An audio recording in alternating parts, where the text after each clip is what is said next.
Number 7 conjunction. Hello your I am Azad Sagar जान।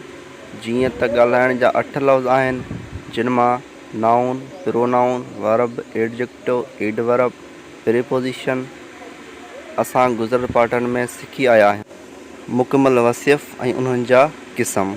ठीकु आहे, अॼु असां सिखंदासीं नंबर 7 कंजक्शन। ॻाल्हाइण जे 8 लफ़्ज़नि मां 7 लफ़्ज़। ठीकु आहे, त शुरू कयूं था। कंजक्शन माना हरफ़ जुमिलो। ठीकु आहे, हरफ़ जुमिलो माना मिलाईंदड़। हरफ़ जुमिले जी माना आहे मिलाईंदड़।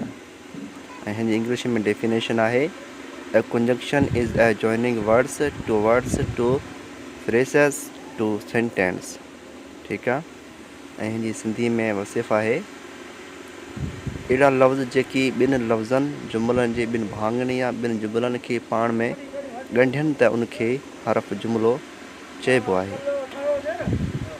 एग्ज़ाम्पल, मिसाल,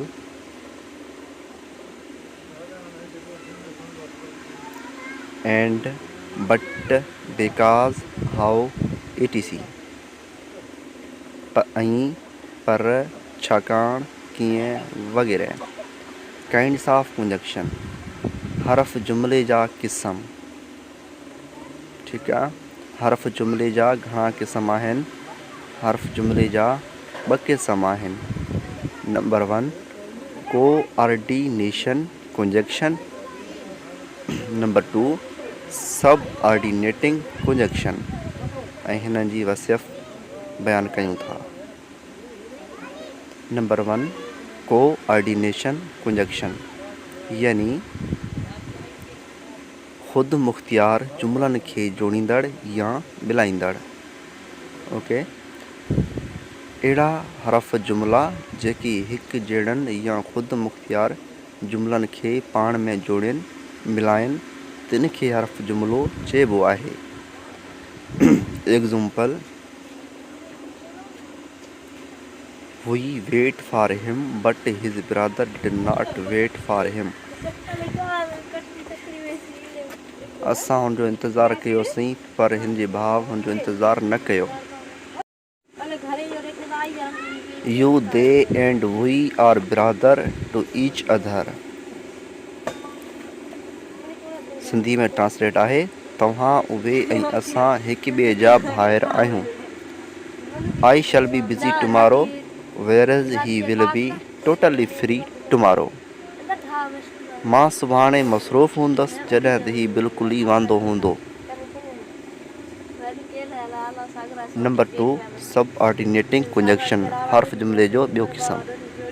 ऐं हिन जी वसिफ़ आहे जेकी हिकु मातहत जुमिलनि खे ख़ुदि मुख़्तियार जुमिलनि सां मिलाइनि तिन खे सब ऑर्डिनेटिंग कंजक्शन चइबो आहे। Example, She fears so that her father might scold her। हूअ डिॼंदी आहे मतां हुनजो वालिद हिन खे दड़कारीए। I enjoy when it rains।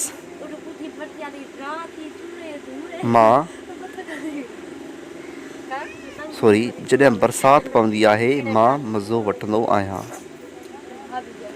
She can help me if you say to her। Okay, हूअ मुंहिंजी मदद करे सघे थी जेकॾहिं तव्हां चओ त।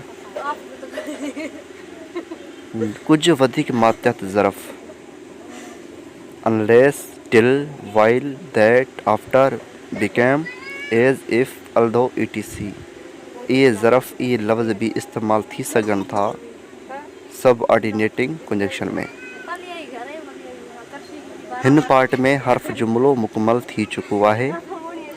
वधीक मालूमात वठण लाइ असांजे चैनल खे ज़रूरु सब्सक्राइब कंदा ऐं असांजो ॿियो पार्ट बि तमामु जल्दी अचण वारो आहे। ठीकु आहे, हरफ़ निदा। असांजे वीडियो खे ज़रूरु लाइक कंदा कयो। ठीकु आहे, असांजो हर पार्ट तफ़सील सां मुकमल सुठे तरीक़े सां हूंदो आहे। असांजा 8 पार्ट पूरा थी वेंदा, उन खां बाद असां टेंस ॾांहुं हलंदासीं। टेंस बि असां डिटेल स्टेप बाय स्टेप पाठ सां गॾु शाया कंदासीं। ठीकु आहे, असांजी वीडियो ॾिसंदा रहो, लाइक शेयर कंदा रहो।